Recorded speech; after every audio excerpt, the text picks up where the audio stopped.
नमस्कार मैत्रिणींनो, खमंगमध्ये आपले स्वागत आहे।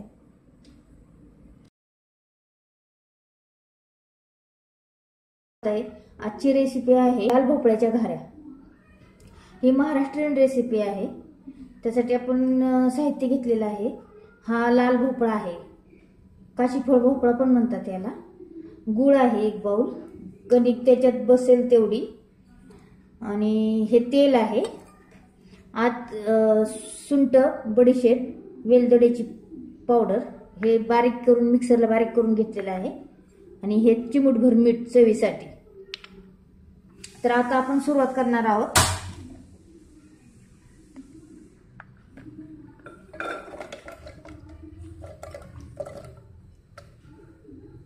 भोपळ्यात गूळ घालून,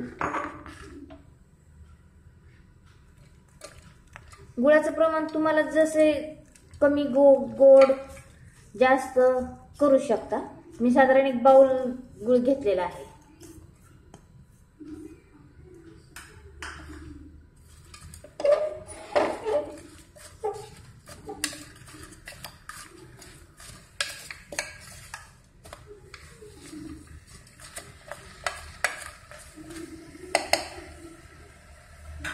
ह्याच्यात पाणी टाकायची गरज नाहीये,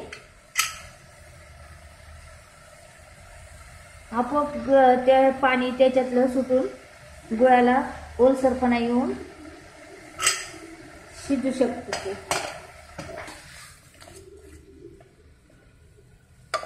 हे पहा, गुळ वितळत चाललेला आहे।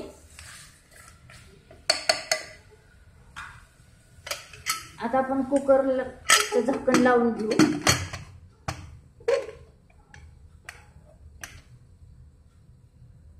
मीडियम फ्लेमवर 2 शिट्ट्या करून घेऊया। आता आपले हे मिश्रण शिजलेलं आहे। कुकरमध्ये 2 शिट्ट्या करून शिजवून घेतलेलं आहे आपण।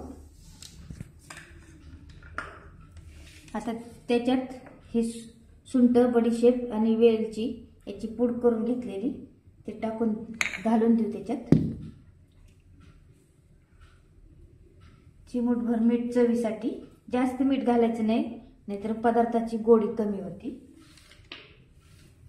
आणि त्याच्यात बसेल तेवढी गव्हाची पिठाची कणिक घालायची, आणि मळायचं असं। हे आता आपण असं घट्ट मळून घ्यायचं, जास्त घट्ट पण नाही आणि जास्त सैल पण नाही, आणि थोडासा तेलाचा हात घ्यायचा याच्यावर, आणि असं लावून मळून घ्यायचं तेल। ह्या पुऱ्या तुम्ही पुऱ्या म्हणून तेलात डीप फ्राय सुद्धा करू शकता, किंवा तव्यावर पोळीसारखं सुद्धा तूप किंवा तेल सोडून पोळीसारखं करू शकता। आता आपण ह्याच्या पुऱ्या लाटून घेणार आहोत। आता हे मोठी पोळी लाटून घ्यायची।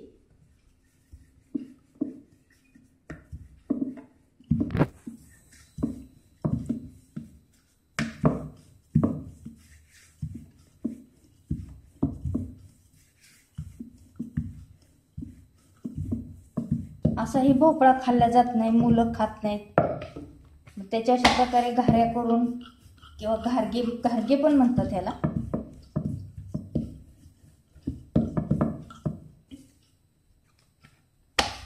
साधारण अशी जाड लाटायची, जी पुरी फुगली पाहिजे। तुम्ही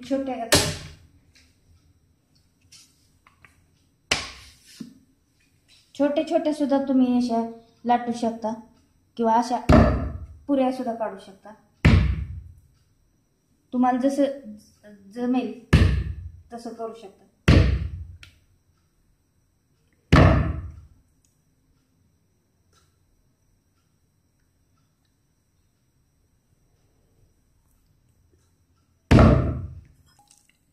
आता आपलं तेल गरम झालेलं आहे, आपण त्याच्यात ह्या पुऱ्या सोडून तळून घेणार आहोत।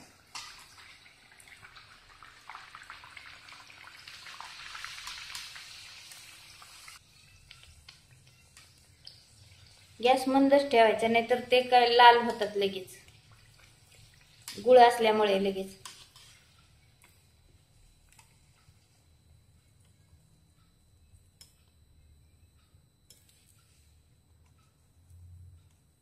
आता आपण याच्यावर काढून घेऊ. या आपल्या लाल भोपळ्याच्या घाऱ्या तयार आहे. जर तुम्हाला ही रेसिपी आवडली असल्यास लाईक करा, शेअर करा, सबस्क्राईब करा. थँक्यू.